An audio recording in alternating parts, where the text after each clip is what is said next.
ठीक है। अगर मैंने बोला ये क्वाड्रेटिक इक्वेशन है a x square plus b x plus c is equals to zero, ये क्या है?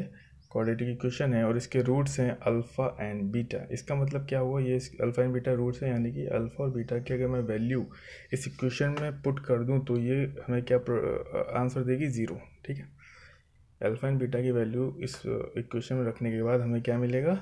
ज़ीरो, क्योंकि ये पूरी इक्वेशन किसके बराबर है? ज़ीरो के बराबर है। ठीक है, तो यहाँ पे हमें अल्फ़ा एंड बीटा के कुछ रिलेशंस दिए हैं। देखिए फॉर एग्जांपल इनका सम क्या होता है? माइनस बी अपॉन ए के, और इनका प्रोडक्ट क्या होता है? सी अपॉन ए के। ठीक है, ये रिलेशन आपको याद रखना बहुत इंपॉर्टेंट है, न्यूमेरिकल्स करते वक्त यूज़ होगा। ठीक है, एक और कंडीशन बन के आती है, अगर मैं अल्फ़ा बीटा को रूट्स मानता हूँ तो हम इस क्वाड्रेटिक इक्वेशन को ऐसे भी बना सकते हैं। अगर हमें रूट्स पता है तो हम क्वाड्रेटिक इक्वेशन क्रिएट कर सकते हैं। ठीक है, x square minus alpha plus beta x plus alpha into beta. ठीक है, प्रोडक्ट को यहाँ लास्ट में रखना है और सम को एक्स का कोफिशिएंट बनाना है। ठीक है, if alpha and beta are given, for example if alpha is alpha and beta is equals to 1 upon alpha, then a is equals to c के बराबर हो जाएगा। और अगर अल्फ़ा है और बीटा है minus alpha, then b is equals to 0 के बराबर हो जाएगा। ठीक है, अगर हमें रूट्स में कुछ सिमिलरिटी देखने को मिले तो हम कैसे उसको टैकल करेंगे? मैं एक एग्जांपल के थ्रू बताता हूँ। जैसे एक हमें क्वाड्रेटिक इक्वेशन दी रखी है a square plus 5x plus 7 is equals to 0। ठीक है, रूट्स हमारे इस क्वाड्रेटिक इक्वेशन के रूट्स क्या हैं? अल्फा एंड बीटा, और हमें फाइंड क्या करना है? वो क्वाड्रेटिक इक्वेशन फाइंड करनी है जिनके रूट्स अल्फा माइनस टू हो और बीटा माइनस टू। ठीक है, तो इसमें सिमिलरिटी देखने को मिल रही है आपको माइनस टू दोनों में। ठीक है, तो ऐसी कोई भी सिमिलरिटी डिवीजन में भी हो सकती है, ये सिमिलरिटी मल्टीप्लाई भी कर सकते हैं किसी नंबर से।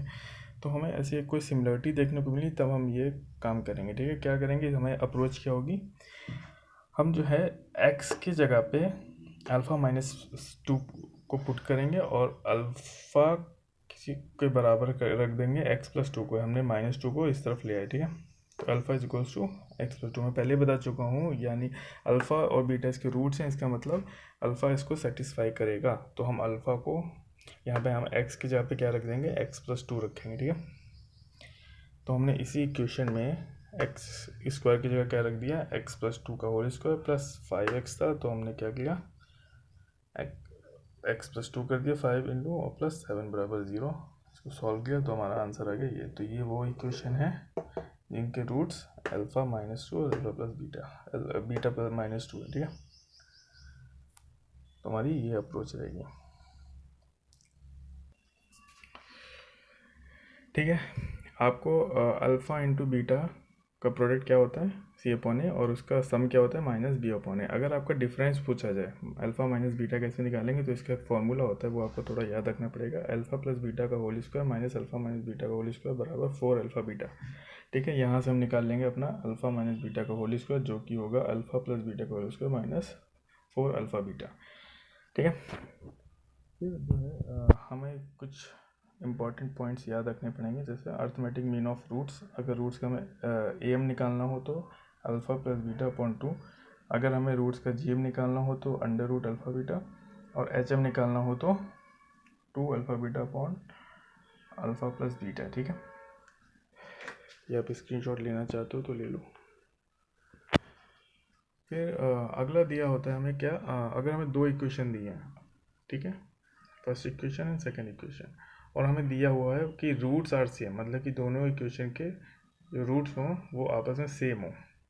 फर्स्ट इक्वेशन का रूट और सेकंड इक्वेशन का रूट अगर सेम दिया हो तो हमें ये कंडीशन मिलेगी a1 अपॉन a2 बराबर b1 अपॉन b2 बराबर c1 अपॉन c2। ठीक है, अगर हमें दिया हो कि इन दोनों इक्वेशन की कोई भी एक रूट सेम है, यानी कि पहले इक्वेशन का कोई एक रूट और सेकंड इक्वेशन का कोई एक रूट आपस में सेम है, तो क्या कंडीशन बना सकते हैं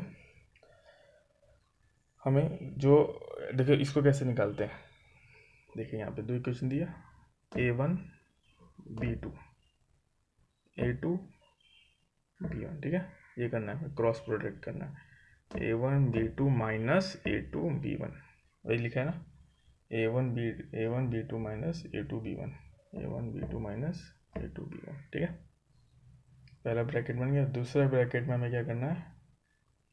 ये दोनों हो गए थे ना। अब हमें सी के साथ करना है, बी और सी का, B1 C2 B2 C1। देखो B1 C2 minus B2 C1 बराबर होगा, अब क्या छूट गया, ए का बी के साथ हो गया, बी का सी के साथ हो गया, अब क्या बचा, ए और सी का, ठीक है। बराबर होगा A1 C2 का प्रोडक्ट माइनस A2 C1 के प्रोडक्ट का होल स्क्वायर, ठीक है। तो ये बनता है हमारा फॉर्मूला। फिर अब हमें फाइंड करनी होती है maximum and minimum value of the equation, ठीक है। वही इक्वेशन है, इक्वेशन इनमें से कोई एक मान लीजिए, ठीक है। अगर हमें ए 0 से बड़ा निकले, हमारा दिया हो, मतलब इक्वेशन में अगर हमें ए जो है वो 0 से बड़ा निकले तो हमें मिनिमम वैल्यू निकलेगी, और अगर ए नेगेटिव जा रहा है तो हमें मैक्सिमम वैल्यू मिलेगी, ठीक है।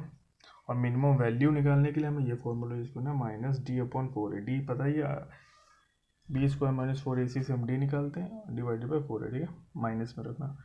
और मैक्सिमम वैल्यू भी सेम हम इसी फॉर्मूले से निकाल लेंगे। और अगर पूछा जाए किस पॉइंट पे, एक्सिस के किस पॉइंट पे अगर हमें मैक्सिमम वैल्यू मिलेगी, तो ये पॉइंट निकालने का फॉर्मूला है -b/2a। याद रहेगा, फॉर्मूले सेम है, मिनिमम मैक्सिमम वैल्यू पूछी है, फॉर्मूले सेम है, ठीक है। तो इसमें घबराने वाली बात नहीं है, फॉर्मूले सेम रहते हैं। डी की वैल्यू कैसे निकालते हैं, B² - 4AC से। ओके, आपको स्क्रीनशॉट लेना हो चाहते हो, ठीक है फ्रेंड्स। अब हमें कुछ कंडीशंस पढ़नी होंगी। तो पहली कंडीशन ये है, इफ़ x + 1/x बराबर k होता है तो उनका स्क्वायर क्या होगा, x² + 1/x² क्या होगा, k² - 2, ठीक है। याद रखना, यहाँ पे प्लस होगा तो यहाँ पे माइनस। और अगर x - 1/x बराबर k है तो x² + 1/x² क्या होगा, k² + 2, ठीक है। यहाँ माइनस है तो यहाँ प्लस आएगा, ठीक है। ठीक है, अब इसका हमें अपोजिट भी फाइंड करना है। स्क्वायर हमने फाइंड कर लिया, हमें सिंगल दिया, हमें स्क्वायर फाइंड करना है। अगर हमें स्क्वायर दिया होता और हमें सिंगल फाइंड करना होता तो कैसे करते, इफ़ x² + 1/x बराबर p है तो x + 1/x under root p + 2 होगा, और यही गिवन होगा, और माइनस पूछ लिया अगर तो हमें माइनस करना है, ठीक है। प्लस है तो प्लस करना है अंडर रूट में, और माइनस है तो माइनस करना है, ठीक है। एक और कंडीशन दे रखती है, दी है हमें, हमने यहाँ तो फाइंड कर लिया ना। फिर अगर हमें पूछा जाए x⁵ + 1/x⁵ क्या होगा, तो product of x² + 1/x² into x³ + 1/x³ minus x + 1/x, ठीक है। और क्यूब कैसे फाइंड करते हैं ये हमें ऊपर पता चलेगा यहाँ पे। इफ़ x + 1/x ये दिया है और हमें क्यूब पूछा जाए तो हमें इस फॉर्मूले से फाइंड करना है, प्लस का है तो माइनस, और माइनस का है तो प्लस, ठीक है। प्लस का साइन है तो माइनस, माइनस का साइन है तो प्लस, ठीक है। क्यूब पूछा जाए तो हमें ऐसे देना, ठीक है, k³ + 3 टाइम्स ऑफ k।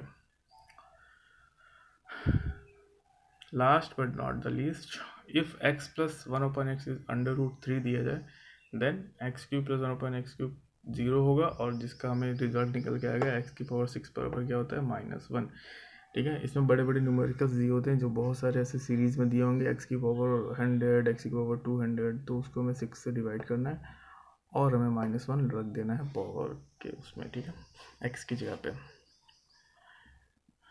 फिर उसके बाद इफ़ x + 1/x = 1 है, देन x³ + 1/x³ बराबर क्या होगा, -2, और जहाँ हमें रिजल्ट निकल के आएगा x³ क्या होगा, -1 के बराबर, ठीक है। तो ये दो रिजल्ट बहुत इंपॉर्टेंट है न्यूमेरिकल्स के पॉइंट ऑफ व्यू से, आपको स्क्रीनशॉट लेना हो ले लो, और यहाँ पे आपका क्वाड्रेटिक इक्वेशन होता है complete. Thank you and have a nice day. Numericals हम करेंगे अगली वीडियो में, ठीक है। Thank you.